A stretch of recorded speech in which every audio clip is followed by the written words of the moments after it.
শোকের মাতম কেন তুলে যায় কারবালার সেই দুঃখ ভরা চাঁদ উঠে। আসসালামু আলাইকুম ওয়া রাহমাতুল্লাহি ওয়া বারাকাতুহু। আলহামদুলিল্লাহি রাব্বিল আলামিন ওয়াসসালাতু ওয়াসসালামু আলা রাসূলিহিল কারীম ওয়া খাতামান নাবিয়্যিন নবিয়িনা মুহাম্মদ ওয়া আলা আলিহি ওয়া সাহবিহি আজমাইন। সুপ্রিয় দর্শক, পৃথিবীর যে প্রান্ত থেকে আপনারা এই মুহূর্তে এটিএন বাংলা টিভি স্ক্রিনের সামনে আছেন, সকলকে স্বাগত জানাচ্ছি। মুহররমের 10 তারিখ উপলক্ষে, আশুরা উপলক্ষে আজকের বিশেষ আয়োজন, বিশেষ আলোচনা অনুষ্ঠান 10ই মুহররম আশুরা। প্রিয় দর্শক, আজকের এই বিশেষ দিবসে বিশেষ আলোচনা অনুষ্ঠানে আপনাকে সকলকে স্বাগত, এই বিষয়কে আমাদের জ্ঞান লাভ করবার জন্য। আশুরা সম্পর্কে আমরা অনেক কথা জানি, শুনি, প্রচলিত রয়েছে। এর কি করণীয়, কি বর্জনীয়, যেটা আমাদের খুবই জানা প্রয়োজন। সেই বিষয়গুলো আজকে আমরা আলোচনা করব এবং এই আশুরার ফজিলত এবং এর উল্লেখযোগ্য, এই আশুরা উপলক্ষে আরও যা বিভিন্ন ঘটনা আমরা উল্লেখযোগ্যভাবে আমরা শুনে থাকি, এই সার্বিক বিষয়ে এর কি আমল রয়েছে, কি বিধিনিষেধ, আমরা কি বিধান, এই সকল বিষয় ইনশাআল্লাহ আমরা আজকে আমরা আলোচনা করব, জানবো। তবে আমাদের মানার পালা, না জেনে মানা যাবে না, এবং যেটা জানবো সেটা অবশ্যই একটা অথেন্টিক এবং একটা নির্ভরযোগ্য সূত্রের ভিত্তিতে আমাদেরকে সেটা জানতে হবে। এরপর আমাদের মানার বিষয়ে আমরা চিন্তা করবো ইনশাআল্লাহ। আজকে আলোচনা অনুষ্ঠানে আমাদের সাথে অংশগ্রহণ করছেন বিশ্ববরণ্য আলেমে কেরাম, আমাদের এটিএন বাংলার Islamic scholar Sheikh professor ANM Rashid Ahmad Madani হাফিজাহুল্লাহ। আসসালামু আলাইকুম ওয়া রাহমাতুল্লাহি ওয়া বারাকাতুহু। ওয়ালাইকুম আসসালাম ওয়া রাহমাতুল্লাহি ওয়া বারাকাতুহু। শেখ, আপনাকে স্বাগত আমাদের দর্শকদের সরাসরি আয়োজন। প্রিয় দর্শক, আমাদের সাথে আজকে আরো উপস্থিত আছেন শেখ শাহ ওয়ালিউল্লাহ হাফিজাহুল্লাহ। আসসালামু আলাইকুম ওয়া রাহমাতুল্লাহি ওয়া বারাকাতুহু। ওয়ালাইকুম আসসালাম ওয়া রাহমাতুল্লাহি ওয়া বারাকাতুহু। শেখ মারহাবা বিকুম, আপনাকে স্বাগত। শেখ প্রফেসর, আপনার কাছ থেকে শুরু করতে চাচ্ছি, যেটা হচ্ছে যে মুহররম মাসটি একটি বিশেষ মাস, ফজিলতের মাস, তাৎপর্যের মাস, এবং অনেক এর ক্ষেত্রে আমরা অনেক উল্লেখযোগ্য ঘটনা শুনে থাকি। আসলে এই আজকের এই বিশেষ 10ই মুহররম উপলক্ষে এই মাস সম্পর্কে, এর মাসের ফজিলত এবং এই আশুরার ফজিলত, এর গুরুত্ব, তাৎপর্য সম্পর্কে আমাদেরকে দর্শকদের যদি একটু অবহিত করেন। আল্লাহুম্মা লাকাল হামদু হামদাশ শাকিরিন ওয়া সাল্লি ওয়া সাল্লিম আলা রাসূলিকাল আমিন ওয়া আলিহি ওয়া সাহবিহি ওয়া মান তাবি'আহুম বিইহসান ইলা ইয়াউমিদ্দিন।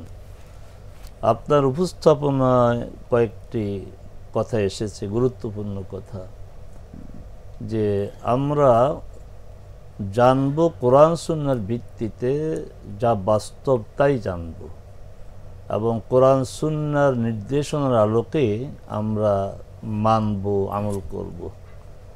কিন্তু দুঃখের সাথে বলতে হয় যে আমরা প্রচলিত কথার গুরুত্বটা বেশি দেই এবং আমরা প্রচলিত কথা শুনতেও বেশি পছন্দ করি। মুহররম আলোচনায় কয়েকটি বিষয় আসা প্রয়োজন।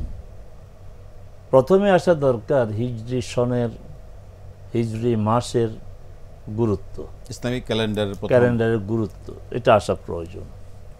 তারপরে আসা প্রয়োজন যে মুহররমের, বিশেষ করে আশুরার কি মর্যাদা, আমাদের করণীয় কি। তারপরে আসবে প্রসঙ্গক্রমে কারবালার ঘটনাটি। প্রসঙ্গক্রমে এই জন্য বলছি, কারবালার ঘটনাটি ঘটেছে 61 হিজরিতে, রাসূল সাল্লাল্লাহু আলাইহি সাল্লামের দুনিয়া থেকে বিদায় নেয়ার প্রায় 50 বছর পর। কিন্তু মুহররম, আশুরার গুরুত্ব আগে থেকেই ছিল। এমনকি রাসালাত পূর্বে যে জাহেলি সমাজ, সেখানেও এই আশুরার গুরুত্ব ছিল। তা আমরা শুরু করি এভাবে যে হিজরি সন, এটা সাথে আমাদের আদর্শিক সম্পর্ক, আমাদের ইবাদতের সম্পর্ক, আমাদের বিভিন্ন বিধি বিধানের সম্পর্ক।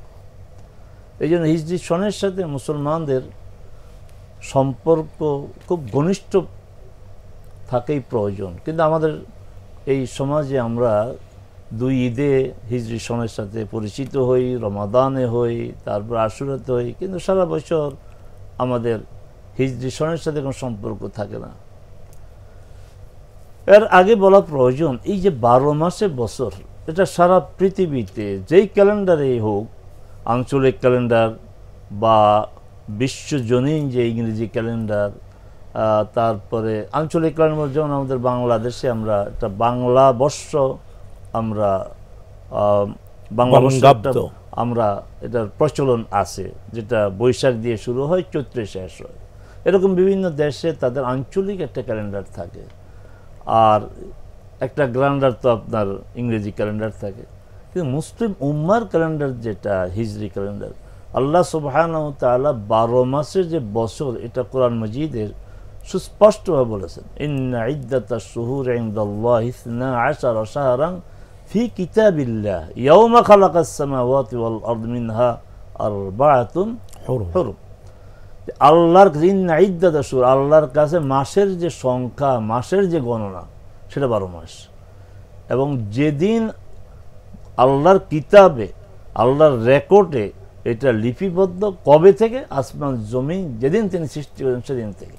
আর সেদিন থেকেই 4টি মাস মর্যাদা সম্পন্ন।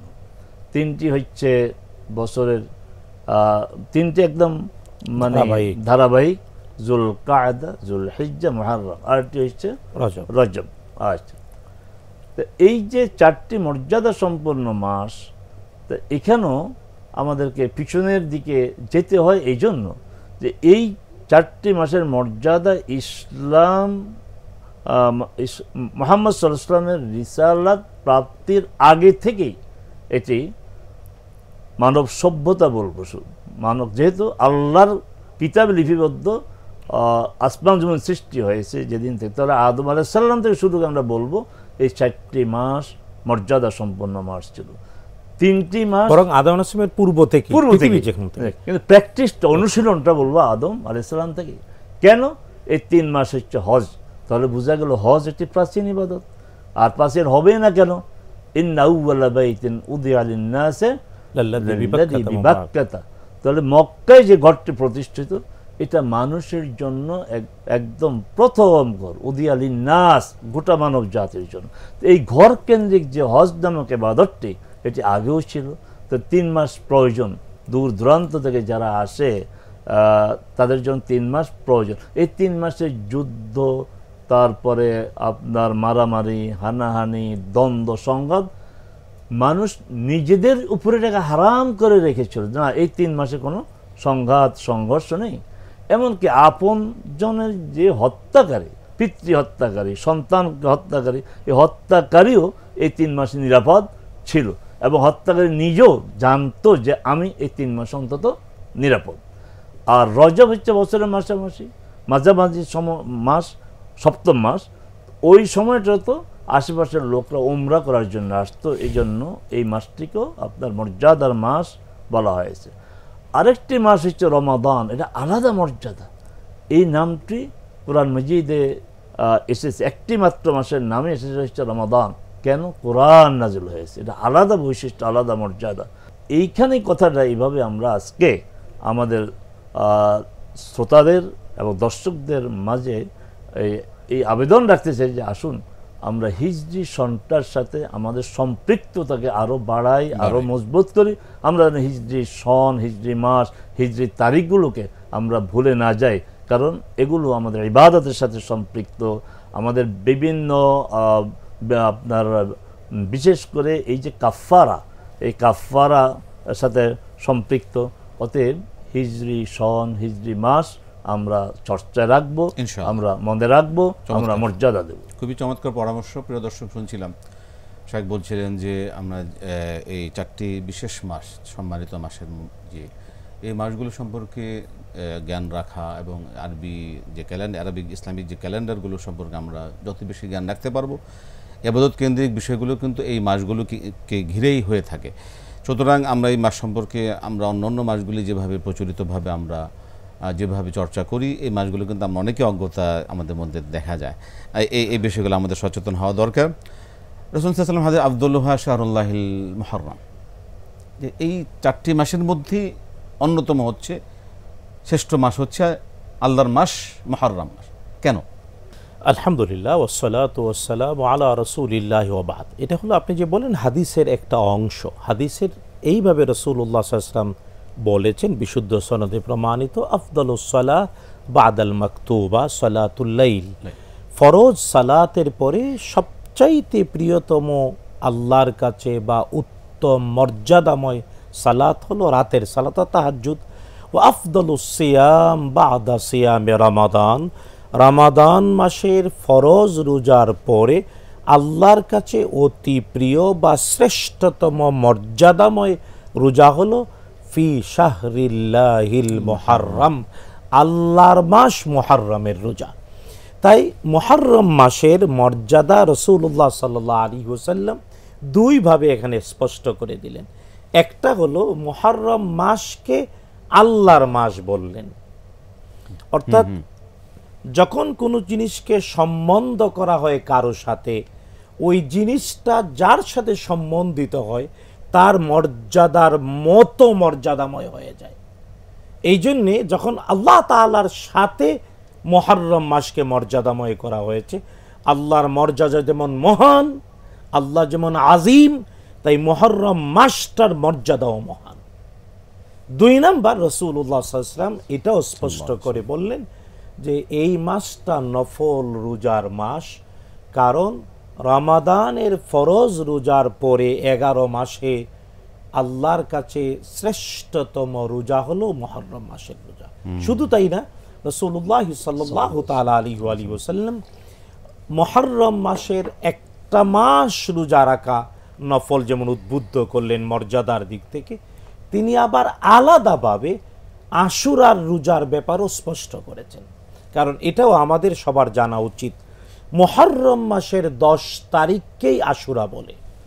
আশুরা যদিও দশম, কিন্তু পরিভাষায় কেবলমাত্র শুধুমাত্র হিজরি সনের প্রথম মাস মুহররমের 10 তারিখকেই আশুরা বলে।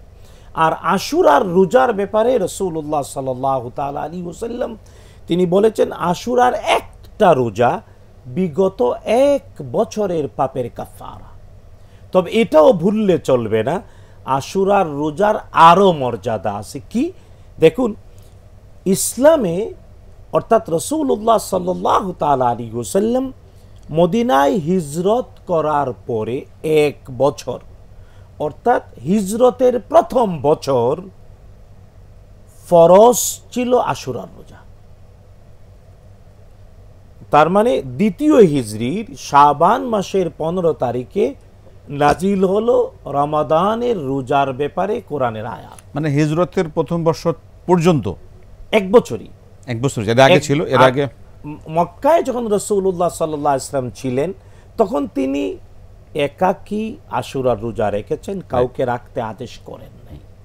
এমনকি তার উপরে ওহী নাযিল হওয়ার আগেও কুরাইশরা আশুরার রোজা রাখতেন, রাসূল সাল্লাল্লাহু আলাইহি ওয়াসাল্লাম রেখেছেন। আয়েশা রাদিয়াল্লাহু তাআলা থেকে বর্ণিত বিশুদ্ধ হাদিস। নবীজি সাল্লাল্লাহু আলাইহি ওয়াসাল্লাম ওহী নাযিল হওয়ার আগেও কুরাইশদের সাথে তার পারিবারিক ঐতিহ্যের বাস্তবতায় তার মুরব্বীদের সাথে আশুরার রোজা রেখেছেন, কাউকে রাখতে আদেশ করেন না। এমনকি ওহী নাযিল হওয়ার পরে 13 বছর মক্কায় ছিলেন, তখনও প্রত্যেক বছর আশুরার রোজা রেখেছেন, অন্য কাউকে উদ্বুদ্ধ করেন নাই, আদেশ করেন নাই। কিন্তু যখন মদিনায় হিজরত করলেন, হিজরতের পরে আশুরায় মদিনায় গিয়ে দেখলেন ইহুদিরা রোজা রাখছে। রাসূল সাল্লাল্লাহু আলাইহি ওয়াসাল্লাম তখন ঘোষক পাঠিয়ে মদিনার সকল অলি গলিতে আনসার আর মুহাজিরদের মাঝে ছড়িয়ে দিতে বললেন, বলো আজকে ফরজ রোজা, আমরা ফরজ হিসেবে আশুরার রোজাটা রাখছি, ফরজ রোজা হিসেবে রাখো। রাসূল সাল্লাল্লাহু আলাইহি ওয়াসাল্লাম আদেশ দিলেন। কিন্তু হিজরতের দ্বিতীয় বছরের শাবান মাসে, রমজানের আগে, মুহররম আসার আগেই রাসূলুল্লাহ সাল্লাল্লাহু আলাইহি ওয়াসাল্লামের উপরে রমাদানের রোজা ফরজ হওয়ার আয়াত নাজিল হয়ে গেল। তখন তিনি বলেন, আল্লাহ তাআলা একটা মাস রোজা ফরজ করেছেন, 1 মাস রোজা রাখো রমাদানে, আর মুহররমের আশুরার রোজাটা অপশনাল। কিন্তু এর ফজিলত বললেন, একটা রোজা, কেবল আশুরার একটা রোজা বিগত 1 বছরের পাপের কাফারা। তবে হ্যাঁ, বিশ্বনবী সাল্লাল্লাহু তাআলা আলাইহি ওয়াসাল্লাম বিদায় হজ করে যখন ফিরে গেলেন, আর বিদায় হজের সময়ে আরাফার মাঠে জাবালে রাহমার আঙ্গিনায় আল্লাহ তাআলা আয়াত নাজিল করে দিলেন, আউযু বিল্লাহি মিনাশ শাইতানির রাজীম, আল ইয়াউমা আকমালতু লাকুম দীনাকুম ওয়া আতমামতু আলাইকুম নি'মাতি ওয়া রাদিতু লাকুমুল ইসলাম দীনা। আজকের দিনে তোমাদের জন্য পরিপূর্ণ করে দিলাম তোমাদের দিনকে, আর দিন পরিপূর্ণ হওয়ার কারণে নিয়ামতও পূর্ণাঙ্গ করে দিলাম, আর একমাত্র ইসলাম পূর্ণাঙ্গ জীবন ব্যবস্থা হিসাবে আল্লাহ বললেন আমি সন্তুষ্ট হয়ে গেলাম। নবীজি মদিনায় ফিরে গেলেন এবং সকল ক্ষেত্রে আদেশ করলেন ইহুদি খ্রিস্টানদের বিপরীত করতে, খালিফুল ইয়াহুদা ওয়ান নাসারা, এবং বললেন আশুরার রোজা একটা রাখলেন এবং বলেন আমি আগামী বছর যদি বেঁচে থাকি তাহলে ইহুদি খ্রিস্টানদের বিপরীত করতে গিয়ে আমি অবশ্যই লা আসুমান্না তাসিআ, আমি মুহররমের 9 তারিখেও রোজা রাখব। কিন্তু এর আগেই তিনি রবিউল আউয়াল মাসে রফিক আল আলার কাছে চলে যান। তাই রাসূলুল্লাহ সাল্লাল্লাহু আলাইহি ওয়াসাল্লামের জীবনে আশুরার রোজার 4টি অবস্থা। 1 নাম্বার হিজরতের আগে নিজে রেখেছেন, কাউকে আদেশ করেন নাই। 2 নাম্বার হিজরতের পরে 1 বছর ফরজ ছিল। 3 নাম্বার হিজরতের 2য় বছর থেকে আশুরার রোজাটা অপশনাল হয়ে গেল। আর ইন্তেকালের আগের বছর বললেন আমি যদি আগামী বছর বেঁচে থাকি তাহলে আমি আশুরার রোজা একটা রাখবো না, বরং ইহুদি আর খ্রিস্টানদের বিপরীত করার জন্যে 9ম 10ম রাখবো। যে কারণে এর উপর ভিত্তি করে ফুকাহা বা মুজতাহিদিনের বক্তব্য কেউ যদি 9-10 না পারে তাহলে 10-11 রাখবে। তবে আবার এই ক্ষেত্রে এটাও বর্ণনা যে উত্তম হলো কেউ যদি পারে 9-10-11 তিনটাই রাখবে। চমৎকার মোহতারাম, খুবই গুরুত্বপূর্ণ আলোচনা শুনছিলাম, সেখানে আপনার কাছে আমরা আসছি। এই আশুরা কেন্দ্রিক, আশুরা ইয়াউমা আশুরা, এই আশুরা কেন্দ্রিক অনেক ঘটনা বলে আমরা বিভিন্নভাবে শুনে থাকি। আসলে কোরআন সুন্নাহকে আমাদের দর্শকের সামনে আজকে আমাদের একটু পরিষ্কার করা দরকার যে আশুরা বলতে যে আমরা বিভিন্ন 10-12টা বিভিন্ন ঐতিহাসিক ঘটনা বলে আমাদের সামনে আসে, এগুলিকে আসলে কোরআন সুন্নাহর আলোকে আসলে আমাদের কোন বিষয়গুলো গুরুত্বপূর্ণ এবং কোনটা আমাদের জন্য শিক্ষণীয়, কোনটা আমাদের জন্য গ্রহণীয়। যে আপনাকে আবারও ধন্যবাদ। যে আশুরা কেন্দ্রিক অনেকগুলি ঘটনা ঘটেছে বলে আমরা শুনে থাকি, ঐতিহাসিকভাবে বিভিন্ন আমরা মিম্বারগুলো থেকে শুনি, আমরা বিভিন্ন আপনার মিডিয়াতে দেখি, পড়া, তারপরে আর্টিকেল লেখা। আসলে এই যে ধারাবাহিক বলা হয় যে আদম আলাইহিস সালামকে সৃষ্টি করা হয়েছে তা আশুরাতে, তারপরে তাকে জান্নাতে প্রবেশ করানো হয়েছে মুহররম 10 তারিখে, পৃথিবীতে আসছে 10 তারিখে, নূহ আলাইহিস সালামের যে তুফানের ঘটনা 10 তারিখে, এগুলোর বিশুদ্ধ কোনো ভিত্তি নেই।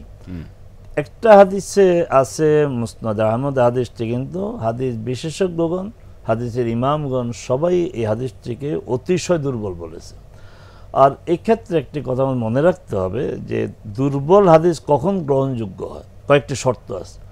1 নম্বর হচ্ছে যে আমলের ফজিলত, কিন্তু আমল প্রতিষ্ঠিত করা যাবে না। আমল বিশুদ্ধ দলিল দ্বারা আগে আমলটা বিশুদ্ধ দলিল দ্বারা প্রতিষ্ঠিত, এর ফজিলতটা গ্রহণযোগ্য এই ক্ষেত্রে। আর অতিশয় দুর্বল যেন না হয়, আর অনেকগুলি বিশুদ্ধ হাদিসের পরিপন্থী যেন না হয়, অনেকগুলি এখানে তো এটা আমলের বিষয় না, এগুলি কিছু তথ্য, কোনো আমল না।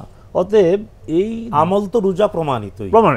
অতএব এই আলোচনাগুলি আমাদের সামনে না আসে ভালো। কেন একটা দুর্বল হাদিসকে কেন্দ্র করে কথাগুলো আসে? এইটা বিশুদ্ধ হাদিস যে রাসূল সাল্লাল্লাহু আলাইহি ওয়াসাল্লাম মদিনা গেলেন, ইহুদিরা রোজা রাখতেছে, তাদেরকে জিজ্ঞাসা করো কেন রোজা রাখো, তখন তারা বলে হাদা ইয়াউমুন সালিহুন নাজ্জাল্লাহু মূসা ওয়া বনী ইসরাঈলা মিন ফিরআউন। এটি একটি কি ইয়াউম সালেহ, একটা উত্তম দিন, একটা ভালো দিন, শুভ দিন। কেন? যে এই দিন আল্লাহ সুবহানাহু ওয়া তাআলা ফিরআউন এবং তার বাহিনী থেকে মূসা এবং বনী ইসরাঈলকে মুক্তি দিয়েছেন, তাদেরকে ডুবিয়ে দিয়েছেন। তাহলে এখান থেকে আমরা যে বিষয়টা ফিরআউনের ধ্বংস, মূসার বিজয়, তাহলে ইসলামপন্থীদের, হকপন্থীদের, সত্যাশ্রয়ীদের জন্য এটা একটা বিজয়ের দিবস, এটা কোনো শোকের দিবস না। আবারও আমরা প্রশ্ন করে বলবো যে 61 হিজরি তথা রাসূলুল্লাহের আপনার মৃত্যুর 51 বা 50 বছর পরে যে 50 বছর ঘটনাটি পরে। ঘটছে, এই ঘটনাকে কেন্দ্র করে আমরা এটাকে শোক দিবস বানিয়ে নিয়েছি। ওইটা তো কাকতালীয়ভাবে ঘটেছে, কিন্তু যেই আশুরাতে আল্লাহ সুবহানাহু ওয়া তাআলা বনি ইসরাইলকে মুসা আলাইহিস সালামের নেতৃত্বে বিজয় দিলেন ফেরাউন এবং তার বাহিনীর এই যে পরাজয়। তাগুতি শক্তির উপরে, তো এটাই তো আমাদের আপনার এইভাবে গ্রহণ করা দরকার যে এই আশুরা ফিরে আসবে, প্রতি বছর আসবে, আমরা সেখানে বার্তাটা কি নেব? শোকের বার্তা না, আমরা বার্তা নেব বিজয়ের বার্তা, যে ইসলামের দুশ্মনদের বিরুদ্ধে যারা ইসলামের সত্যিকার অনুসারী তারা মাজলুম হবে, তারা নির্যাতিত হবে, নিষ্পেষিত হবে, কিন্তু বিজয় তাদের জন্য।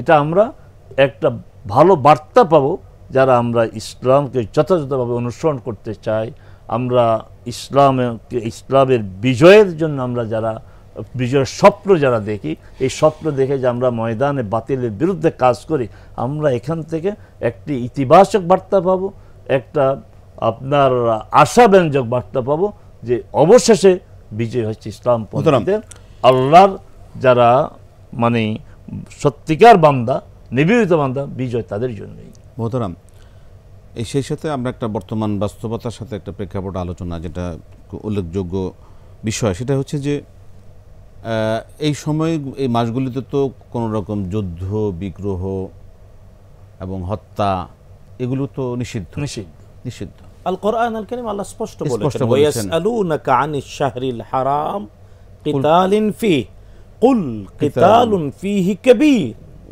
নবী হে, আপনাকে প্রশ্ন করা হয় সম্মানিত মাসগুলোতে মারামারি বা যুদ্ধ বিগ্রহের ব্যাপারে, বলে দিন এই সম্মানিত মাসগুলো, হারাম মাসগুলোতে যুদ্ধ বিগ্রহ করা কবিরা গুনাহ। সেই ক্ষেত্রে মহতারাম আমার প্রশ্ন হচ্ছে যে আহলে কিতাব যারা আছেন, আমরা যাদেরকে মনে করি মুসা আলাইহিস সালামের যারা অনুসারী, ইয়াহুদ নাসারা, এই যে ইয়াহুদ যারা, তারা তো আজকে ইসরায়েলের দ্বারা দখল করে বসে আছেন।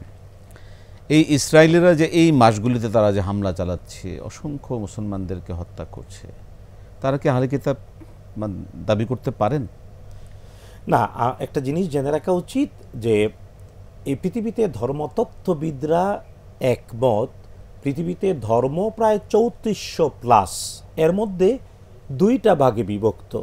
একটা হলো কিছু ধর্ম যা আকাশের সাথে সম্পর্কযুক্ত, আর কিছু ধর্ম যাদের আকাশের সাথে সম্পর্ক প্রমাণ করা যায় না, জাগতিক।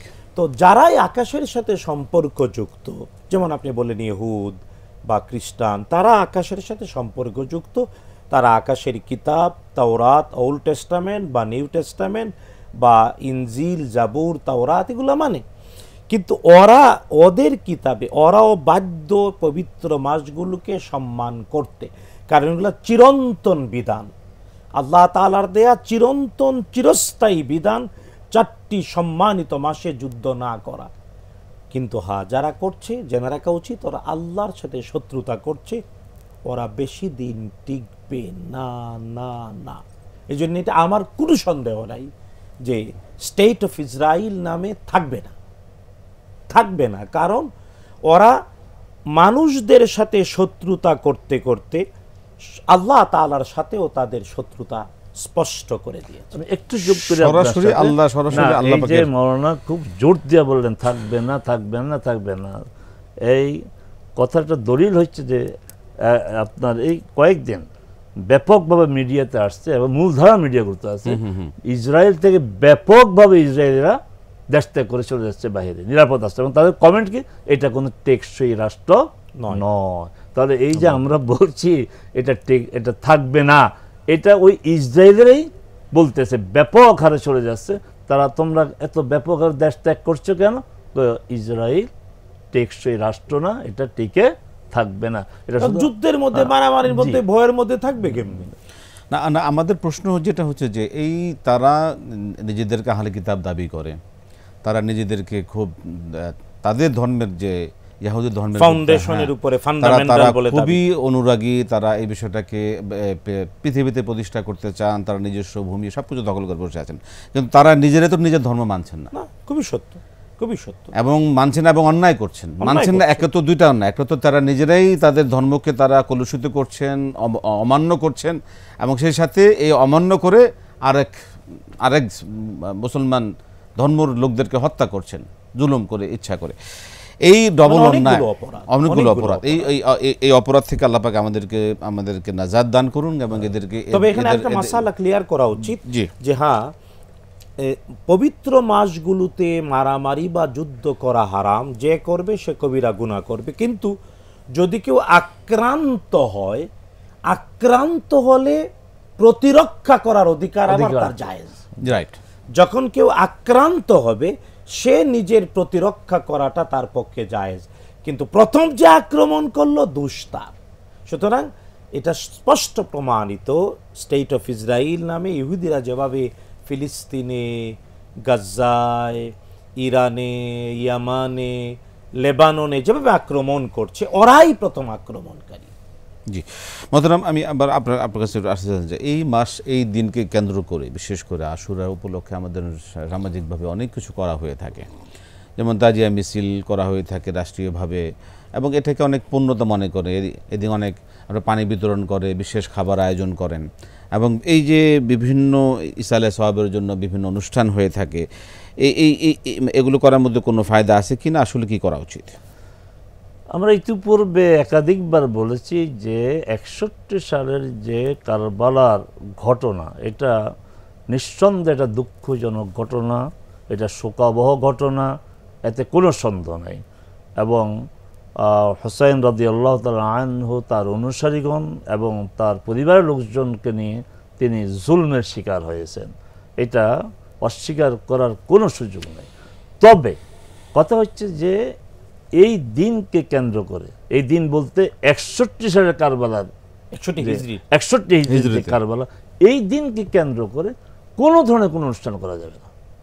না আপনার এই আপনি যে বলছেন যে বিশেষ খাবার, পানি পান করানো, তা এগুলি তো বাহ্য দৃষ্টিতে খারাপ কাজ না, বাহ্য দৃষ্টিতে খারাপ কাজ না। তাজিয়া মিছিল যে আঘাত করাটা, এটা খারাপ। এখানে এই জাতীয় আপনার বাহ্যতার দৃষ্টিতে যেগুলো ভালো কাজ, কিন্তু এই উপলক্ষে এগুলি করা যাবে না। এই ভালো কাজগুলো আমরা সবসময় করবো, ইসালে সওয়াব অনেকে করে থাকেন, এগুলি করার আপনার শরীয়তের দিক থেকে এর কোনো বৈধতা নেই। কারবালা যারা শহীদ হয়েছে, আমরা তাদের জন্য দোয়া করব, আমরা তাদের প্রতি মুহূর্তে দোয়া করব। আর সবচেয়ে আপনার এই কারবালাকে ধারণ করার সবচেয়ে বড় মাধ্যম হচ্ছে যে কারবালাতে হুসাইন রাদিয়াল্লাহু কেন গেলেন, যুদ্ধটা কেন হলো, তিনি কেন জুলমের শিকার হলেন, ওই কেনর জবাবটা নিতে হবে। সেই কেনর জবাব হচ্ছে জালেমের বিরুদ্ধে অবস্থান নিতে হবে। যাদের দ্বারা মানুষ নির্যাতিত হয়, জুলমের শিকার হয়, যাদের দ্বারা ধর্মীয় অধিকার লঙ্ঘিত হয়, যাদের দ্বারা মত প্রকাশ করার স্বাধীনতা সেই সাথে খর্ব হয়, তাদের বিরুদ্ধে অবস্থান নিতে হবে। এটি হচ্ছে কারবালার শিক্ষা।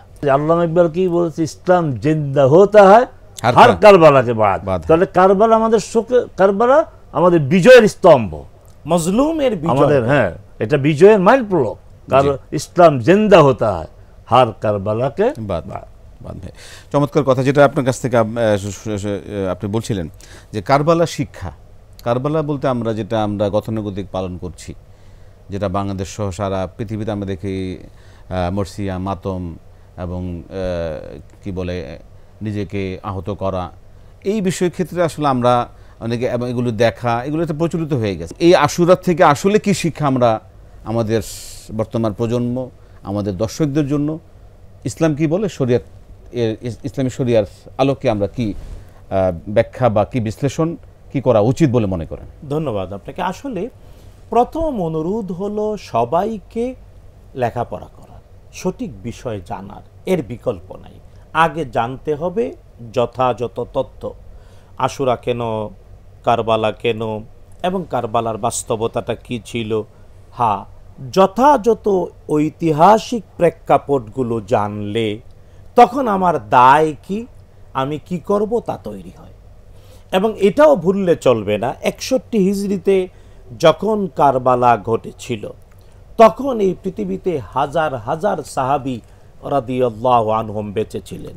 কারণ সর্বশেষ সাহাবী পৃথিবী থেকে মৃত্যুবরণ করেছেন সাহাবী আবু তুফাইল রাদিয়াল্লাহু তাআলা আনহু 110 হিজরিতে, আর 61 হিজরির আরও 60 বছর বা 50 বছর পরে।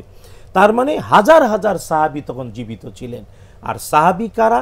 আল্লাহ তাআলা কোরআন আল কারীমে 5 বার তাদের পরিচয় দিয়ে বলেছেন রাদিয়াল্লাহু আনহুম ওয়া রাদু আন।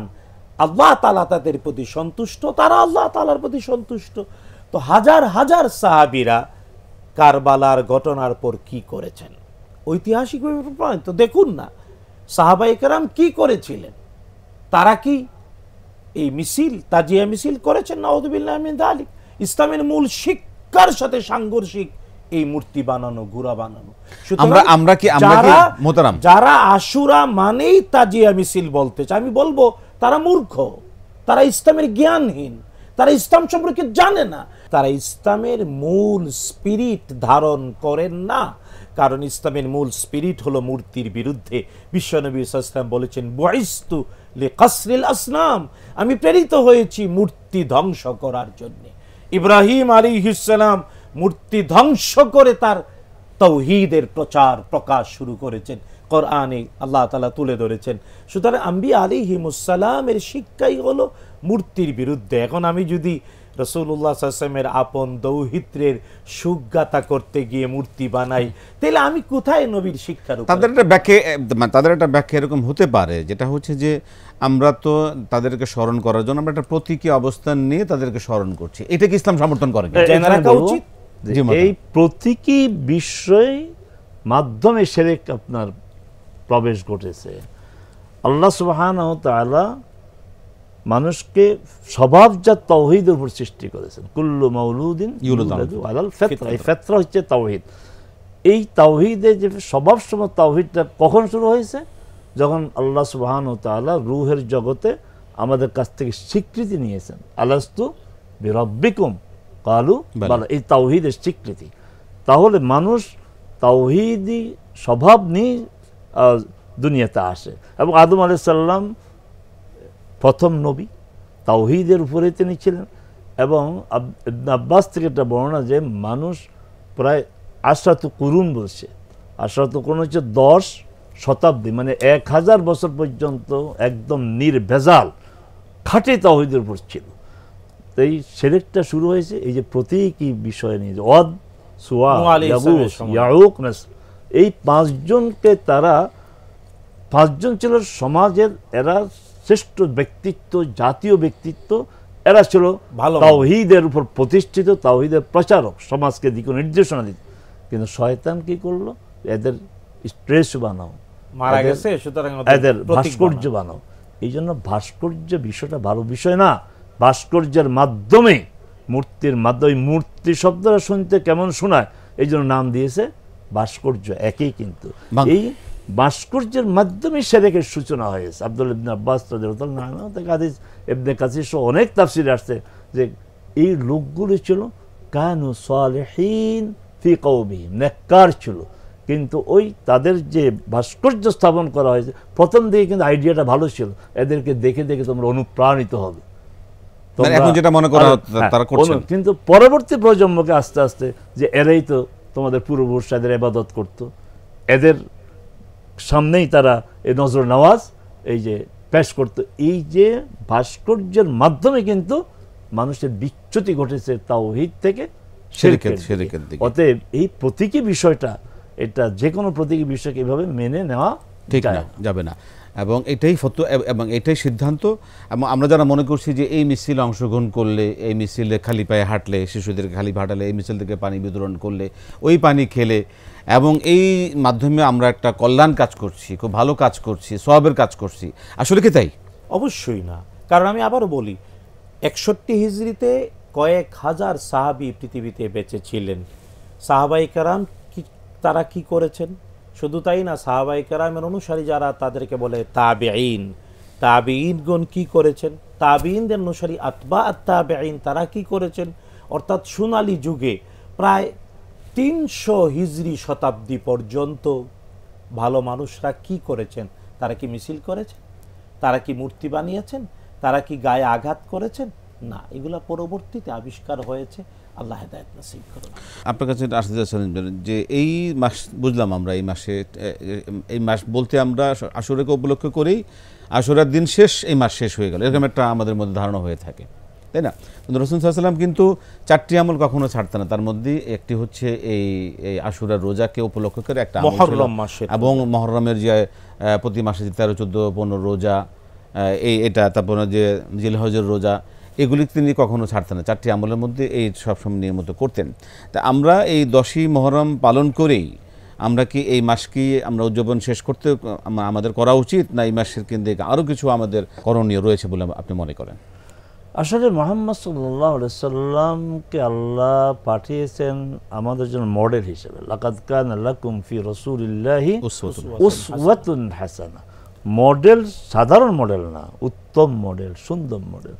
এখন মুহাম্মদ সাল্লাল্লাহু আলাইহি সাল্লামকে আমরা মডেল মানব সকল ক্ষেত্রে, আকীদার ক্ষেত্রে, ইবাদতের ক্ষেত্রে, আমাদের যে দৈনন্দিন জীবনের যে আচরণ, সেই ক্ষেত্রে আমাদের আইন, তারপরে সমাজের যে বিধি বিধান, কালচার, সব ক্ষেত্রে মুহাম্মদ সাল্লাল্লাহু আলাইহি সাল্লাম হবেন আমাদের মডেল।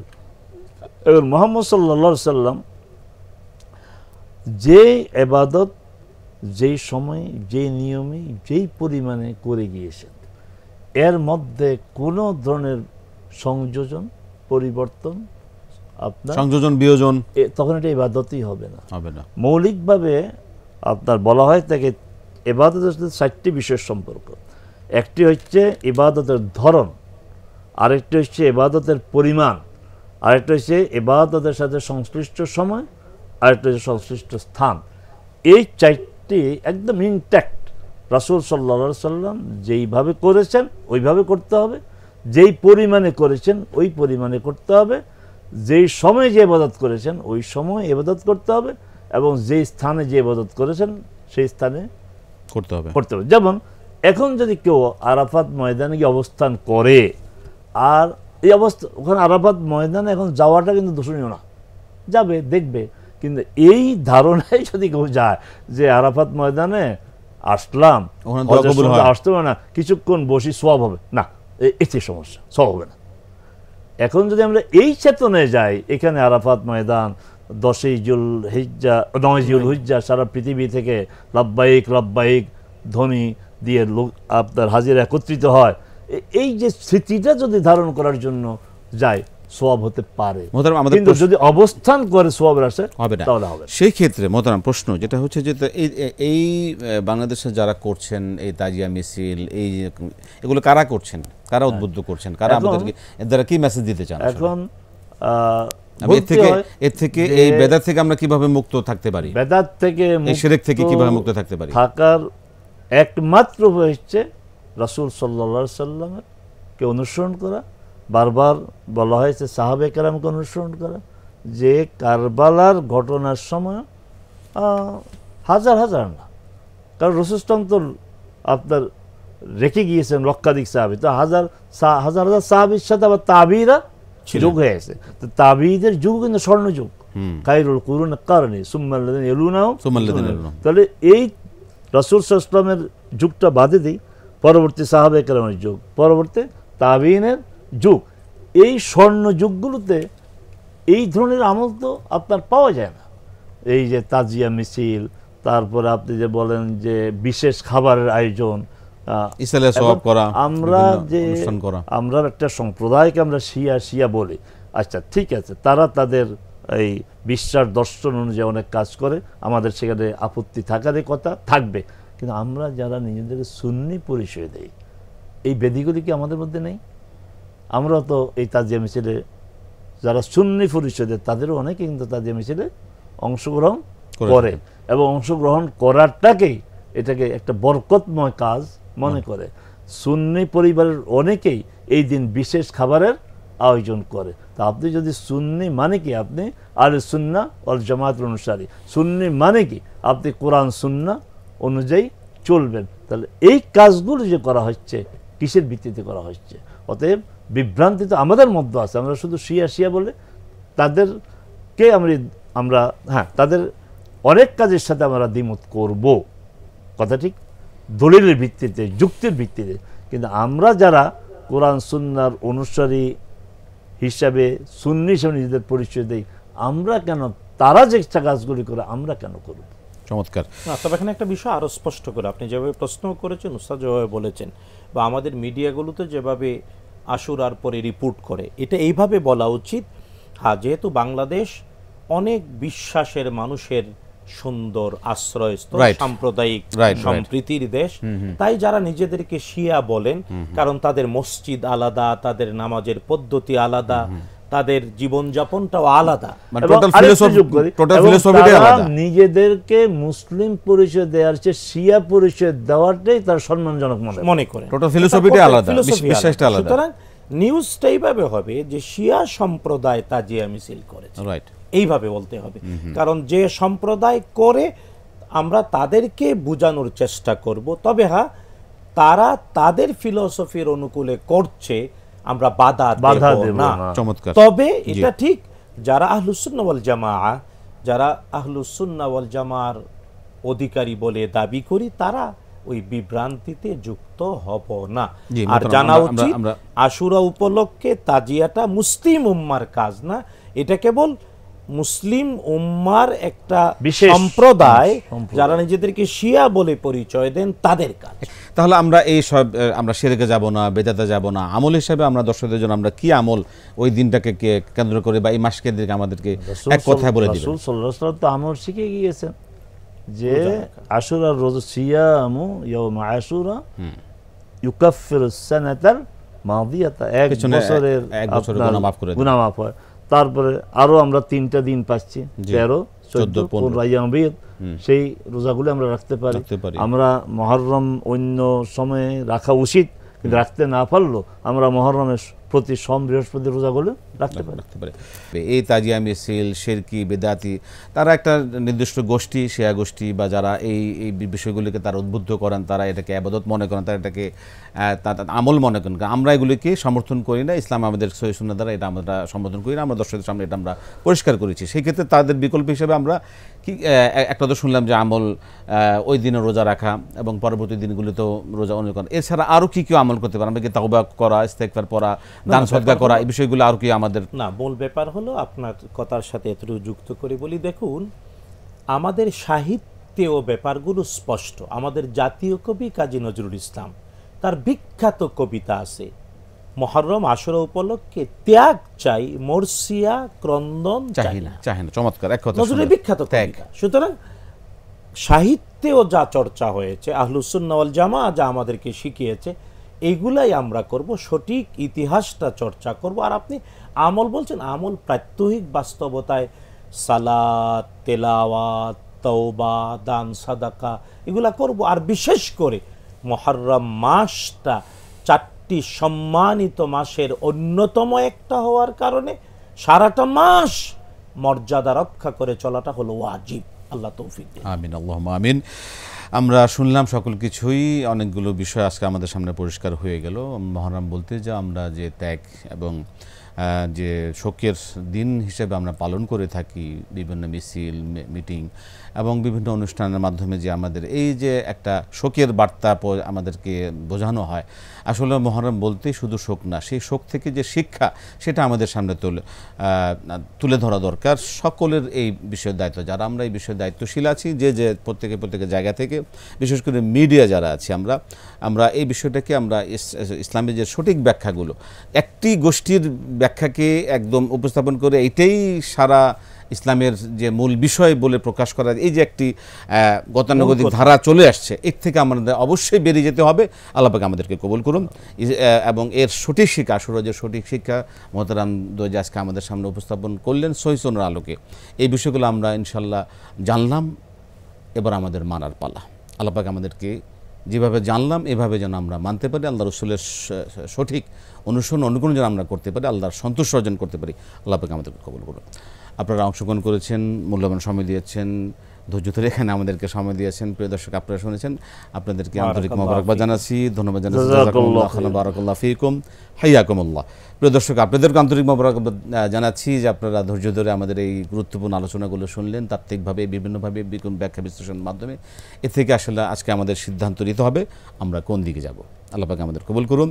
আজকে শেষ করতে হচ্ছে, বিদায় নিচ্ছি। আসসালামু আলাইকুম ওয়া রাহমাতুল্লাহি ওয়া বারাকাতুহু।